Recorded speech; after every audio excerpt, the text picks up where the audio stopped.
Netra talk show में आपका स्वागत है।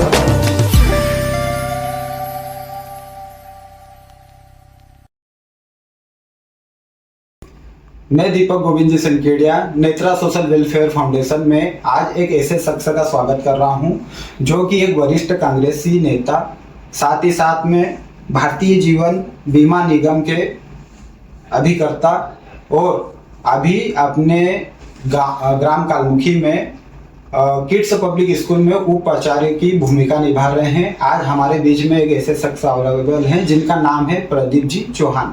आइए सर, मैं आपका बहुत बहुत स्वागत करता हूं। चौहान जी, मैं ये जानना चाहूँगा कि आपकी प्रारंभिक शिक्षा, परिवार के सदस्य क्या करते थे, आपने कैसे शुरुआत करी, आप इस मुकाम तक कैसे पहुँचे, आप इस बारे में बताइए। नमस्कार, मैं प्रदीप चौहान। मेरी प्रारंभिक शिक्षा ग्राम कालमुखी से ही प्रारंभ हुई है और मेरे पिताजी पेशे से किसान हैं। अच्छा। मेरी प्रारंभिक शिक्षा कालमुखी से पूरी होने के बाद मैं खंडवा 12th पास की। उसके बाद मैं इंदौर चला गया, ITI की वहाँ पे। ITI 3 साल का कोर्स कंप्लीट करने के बाद मेरी इंडोजनो कंपनी, जो कि सेंट्रल गवर्नमेंट की, उसमें मेरी जॉब लग गई। अच्छा। अब मुझे उस समय वहाँ 2600 रुपये आसपास मिलते थे। अच्छा। लेकिन उसमें परिवार चलाना मुश्किल था, तो फिर मैंने गैस टंकी सप्लाई का काम चालू किया और उसमें बिल्कुल बहुत अच्छे मुकाम पर पहुँचा मैं। आप वहाँ इंदौर में ही सेटल हो गए? जी बिल्कुल बिल्कुल। तो आपका जो वहाँ पर जीवन निर्वाह हो रहा था, उसमें ऐसी क्या तकलीफ हुई या ऐसा क्या हुआ आपके साथ जिसके कारण आपको कालमुखी का सफ़र वापस से तय करना पड़ा? देखिए दीपक जी, वहाँ काम तो बहुत बढ़िया चल रहा था और मैंने घर का, मेरा मकान भी खरीदा अपने दम पे। अच्छा। और 2 टेम्पो रिक्शा खरीद लिए। उससे मैं गैस टंकी सप्लाई करता था। अच्छा। लेकिन बीच बीच में क्या हुआ था कि मैं एक साथ 2 काम करना चाहता था कि मैं LIC काम भी कर लूँ, दुकान भी संभाल लूँ। अच्छा। तो उस समय मैं ड्राइवरों के भरोसे रहते हुए मैंने उस काम में थोड़ा सा नुकसान हो गया। अच्छा। और मुझे ऐसा लगा कि मेरा बनाया काम बिगड़ रहा है। अच्छा। तो कालमुखी के ही मेरे मित्र है डॉक्टर चंद्र धारकर जी, गोविंद वर्मा जी। अच्छा। मुझे मिले। अच्छा। कि प्रदीप भाई, इसमें तो अगर तुम्हें लॉस हो रहा है। हाँ। तो अपने गाँव में तो कोई दिक्कत ही नहीं है। तो मुझे अपने घर का ख्याल आया। अच्छा। कि मेरी ज़मीन जायदाद जो कि मेरे पापा ने मेरे लिए संजोग रखी है। अच्छा। वो बिल्कुल जैसी की तैसी थी। हाँ। तो फिर मैंने वापसी आने का प्लान। पर अंकल जी, आप जो आपका स्तर है आपने वापस से मेंटेन किया है? नहीं, मैं दीपक जी शुरू से बहुत मेहनती आदमी हूँ। अच्छा। मैंने वहाँ भी जो भी काम किया दिल से किया। अच्छा। और यहाँ भी आके पूरी ईमानदारी से काम किया। मतलब किसी काम को भी शिद्दत से करना। अच्छा। मेरा शुरू से ही था। ऐसा नहीं कि बस कुछ काम हाथ में लिया उसको पूरा करना मेरा लक्ष्य बना के चलता हूँ मैं हमेशा। अच्छा। आपने बताया कि आपके पिताजी ने सब संजो के रखा है, तो आपके पिताजी के बारे में थोड़ा कुछ परिचय दीजिए। जी दीपक जी, मेरे पिताजी पेशे से कांग्रेस के एक अच्छे माननीय नेता हैं। अच्छा। और उनकी गांव में सामाजिक स्तर पे बहुत अच्छी पहचान होने के का उसके मुझे फ़ायदा मिला। और जैसे मैं आया उनके नाम से मैंने भी पंच का चुनाव लड़ा। अच्छा। और मैं पहली बार में ही अच्छे मतों से मैंने विजय प्राप्त की। अच्छा, मतलब आपने जीवन में सारे काम किए अंकल? बिल्कुल बिल्कुल। आपने राजनीति भी की, LIC के एजेंट भी बने, शिक्षा बच्चों को पढ़ाते भी हो। बिल्कुल। आप सारे काम कर लेते हो और आप एक साथ साथ एक फार्मर भी हो। बिल्कुल सर। तो आप थोड़ा फार्मिंग के बारे में भी हमारे दर्शकों को जानकारी दीजिए। फार्मिंग का सर ऐसा है कि एक्चुअली मैं ज़्यादा उसमें डीप में काम तो नहीं कराता हूँ, मजदूरी खेती कराता हूँ मैं। अच्छा। साथ में मैं स्कूल में पढ़ाता हूँ। अच्छा। और मेरा मेन काम है भारतीय जीवन बीमा का। अच्छा। जिससे मैं आपके माध्यम से सभी को कहना चाहता हूँ कि अपने जीवन में आप अपने बच्चों के लिए एक जीवन बीमा जरूर लेना चाहिए। अच्छा। जिससे कि आप के नहीं होने के बाद भी आपके परिवार को आपकी कमी महसूस नहीं हो। अच्छा। आप जैसे जीवन बीमा बैंक में कितने दिन से कार्य कर रहे हो? मैं तो 2013 से उसमें पदस्थ हूँ। अच्छा। और कई बार LIC के माध्यम से विदेश घूमने भी गया हूँ। अच्छा जी। तो क्या आप एक डाटा हमें बता सकते हैं कि आपने लगभग आज तक कितने बीमा किए होंगे? मेरी लगभग 450 से 500 पॉलिसियाँ हैं। अच्छा। जो कि फोर्स में। नहीं तो ये तो बहुत प्राउड मूवमेंट है ना। जी बिल्कुल। ये तो बहुत ज़्यादा संख्या होती है जिसमें आपने ये काम किया। हम जानना चाहेंगे अंकल जी कि आज के हालात और जो इंदौर में आपके साथ जो खराब समय रहा, उसमें आप क्या कहना चाहेंगे कि कितना डिफरेंस है? आप कितने खुश हो, तब आप कितने माइनस में चले गए थे? ऐसा कुछ ऐसा लगता है आपको कि आप मैं शांति में हूँ, सुखी में हूँ? नहीं नहीं दीपक जी, वो बात नहीं है। मैं तो दोनों पहलू में खुश हूँ। मैंने देख लिया कि सुख दुख तो जीवन से लगे रहेंगे। हाँ। आप चाहे कुछ भी कर लो, वो हमारा पीछा नहीं छोड़ेंगे। अच्छा। तो मैं तो दुख में भी वैसे रहता हूँ, सुख में भी वैसे रहता हूँ। हाँ। मुझे कोई फर्क नहीं पड़ता। बस अपने आप विश्वास रखो, अपना एक लक्ष्य बना के काम करो, उस पर आपको सफलता मिलेगी। बहुत बहुत धन्यवाद अंकल जी, आपसे ये जो बातें हमने सुनी है उसके लिए हम बहुत गर्व महसूस करते हैं।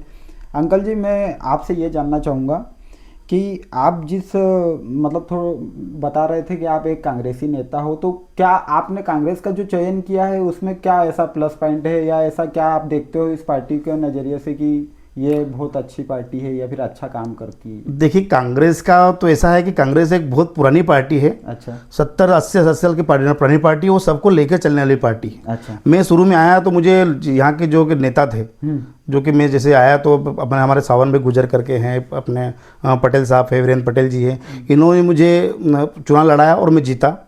और आज वो कालमुखी में कांग्रेस बिल्कुल अच्छी मजबूत स्थिति में है। अच्छा चौहान जी, मैं आपसे ये जानना चाहूँगा कि इन फ्यूचर अगर आप राजनीति में आगे बढ़ते हैं तो जनता के जनप्रतिनिधि आप बनते हो, तो कालमुखी में ऐसा क्या विकास करोगे, या फिर आप क्या देखते हो कि क्या आप कुछ नया दे सकते हो, क्या कर सकते हो, इसके बारे में कुछ बताइए। देखिए दीपक जी, मैं सबसे पहले तो किसानों की बात करूंगा, क्योंकि अच्छा। मैं किसान पुत्र हूं। अच्छा। उसके लिए मैं, जबकि हमारी जो मंडी विगत 10-15 साल से बनी है, अच्छा। और वो पड़ी है, तो उसको मैं चालू कराने का प्रयास करूंगा। अच्छा। और रही बात बच्चों के लिए, तो बच्चों के लिए जो हमारे कम से कम मैं पढ़ाता हूँ यहाँ पे कालमुखी में किड्स पब्लिक स्कूल में, तो हमने सर्वे किया था, तो 2200 बच्चे कम से कम यहाँ पढ़ते हैं। अच्छा। आसपास के गाँव के आके। तो एक CM राइज स्कूल की बहुत आवश्यकता है। अगर मुझे मौका मिलता है तो मैं बिल्कुल कोशिश करूंगा कि वो स्कूल हमारे कालमुखी में बने। और दूसरी बात, साथ साथ में थाने की बहुत आवश्यकता है कालमुखी में। अच्छा। उसे बनना चाहिए। अच्छा चौहान जी, मैं जानना चाहूँगा कि आप एक गुर्जर समाज से बिलोंग करते हो, तो और इसके उद्यान के लिए क्या क्या आपको करना चाहिए, क्या आप देखते हो इसको? देखिए, हमारे जो आसपास के कम से कम 400 गांव ऐसे हैं जहाँ पे गुर्जर समाज के लोग हैं, और उनको हम जोड़ने का प्रयास कर रहे हैं सम्मेलन के माध्यम से। अच्छा। और हमने अभी बीच में हर 6 महीने के अंदर एक देवनारायण भगवान की यात्रा भी निकाली। अच्छा। उसके पहले हमने दुधिया हमारे जो कि समाज के लोग रहते हैं, वहाँ भी एक बहुत बड़ा कार्यक्रम किया हम लोगों ने।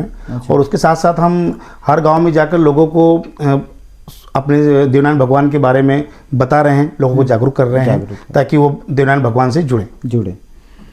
आप एक शिक्षा से भी ताल्लुकात रखते हो, तो आप बच्चों और बच्चों के पिता माता को क्या संदेश देना चाहोगे कि उन्होंने कैसा अपना फ्यूचर को लेकर के क्या प्लानिंग करना चाहिए? देखिए दीपक जी, पहले तो माता पिता को बच्चों पर थोड़ा सा प्रेशर कम करना चाहिए। अच्छा। आज के समय में ऐसा हो गया है कि बच्चों को बिल्कुल इतना प्रेशर है कि वह चाह कर भी अपने मन की बात नहीं बता पाता है। अच्छा। उसका रुचि डॉक्टर बनने में, आप उसको वकील बना रहे हो। अच्छा। अगर वो जिस विभाग जाना चाहता है उसको मन से जाने देना चाहिए। अच्छा। क्योंकि डॉक्टर वकील के अलावा बहुत सारे डिग्री कोर्स ऐसे हैं जिनमें बच्चे को इंटरेस्ट लेना चाहिए और आगे बढ़ना चाहिए। ठीक है चौहान जी, मैं जानना चाहूँगा कि जो एजुकेशन सिस्टम अभी चल रहा है उसमें क्या बदलाव होना चाहिए, क्या करना चाहिए सरकार ने, जिससे बच्चों को ज़्यादा से ज़्यादा प्रेरणा मिले, ज़्यादा से ज़्यादा आगे बढ़ने की वो कोशिश करें? देखिए, अभी जब शिक्षा है, जो बुक्स है, उसमें बिल्कुल आप बच्चों को शिक्षा के साथ साथ खेल में उसको प्रैक्टिकली उसको पढ़ाई ज़्यादा देनी चाहिए, जिससे बच्चे का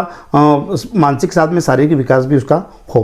उससे साथ साथ में क्या होगा, बच्चे जैसे मान लो खेल में पढ़ाया जाएगा उसको। अच्छा। तो उसको कुछ नई चीज़ें सीखने को मिलेगी, उसके शरीर का भी विकास होगा।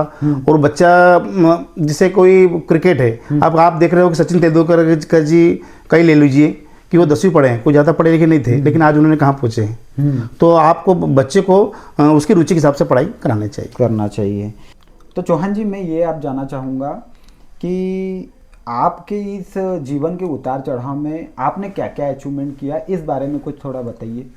मैं जैसे इंदौर से 2013 में आया तो मैंने स्कूल ज्वाइन की। अच्छा। स्कूल ज्वाइन करने के साथ साथ मैं LIC का काम करता रहा। अच्छा। और लगातार 2 साल से सत्ताकीय अभिकर्ता के रूप में चयनित हुआ। अच्छा। और मैं 5 साल पूर्व में 5 साल पंचायत में पंचायत के पद पर रहा, और समाज सेवा में लगभग 40 गांव में मेरा अच्छा वर्चस्व बन गया है। अच्छा, आप कालमुखी के फ्यूचर को लेके क्या कहना चाहेंगे? देखिए दीपक जी, कालमुखी ऐसा एक टापू की तरह है, अच्छा। जहाँ इसके पास कम से कम 40 गांव आसपास लगे हुए हैं। अच्छा। 4 विधानसभाओं से घिरा हुआ बड़ा कालमुखी है। अच्छा। लेकिन यहाँ अभी भी सीएम राइस स्कूल होना चाहिए। अच्छा। यहाँ थाने का अभाव है। अगर आप परिवार में झगड़ा हो जाता है तो आदमी धनगांव जाने से पहले लगभग हताश हो जाता है। अच्छा। तो मेरे हिसाब से यहाँ कालमुखी में धनगांव थाना होना चाहिए, सीएम राइस स्कूल होने चाहिए, जो कि मंडी जो कि आज 8 से 10 साल से बनी पड़ी है, लेकिन उसको संचालित नहीं की जा रही है, तो उसको वापस चालू करना चाहिए।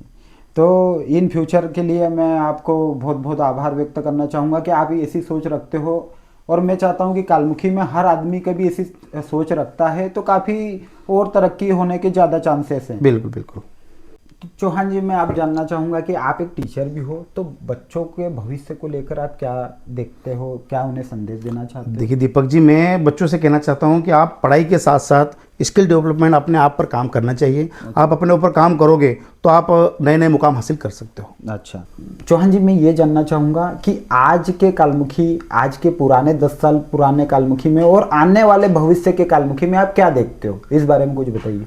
देखिए, आप वो पुराने समय की बात करेंगे तो आज ये निरंतर प्रक्रिया है, परिवर्तन होता रहता है। और अभी जो वर्तमान में है कालमुखी, पहले से अभी की स्थिति बहुत अच्छा है। अच्छा। लेकिन जहाँ पहुँचना था वहाँ अभी तक नहीं पहुँच पाया। अच्छा, कुछ कमियां रह गई? बिल्कुल, बहुत कमियां हैं। अच्छा, बिल्कुल कमियां हैं। तो मैं भगवान से यही मनोकामना करूंगा कि आप अगर कभी जनप्रतिनिधि बनते हैं तो आप जो चाहते हैं वो संपूर्ण हो, उसके लिए मैं आपको बहुत बहुत धन्यवाद देना चाहूँगा, बहुत बहुत आभार व्यक्त करना चाहूँगा। चौहान जी, आप हमारे बीच में पधारे, आपने अपने जीवन के उतार चढ़ाव के बारे में बताया, उससे जानकर हमें बहुत ही अच्छा लगा। हमारे कहने पे आप आए और आपको हम बहुत बहुत धन्यवाद आभार व्यक्त करते हैं कि आप हमारे छोटे से इसमें आए। धन्यवाद।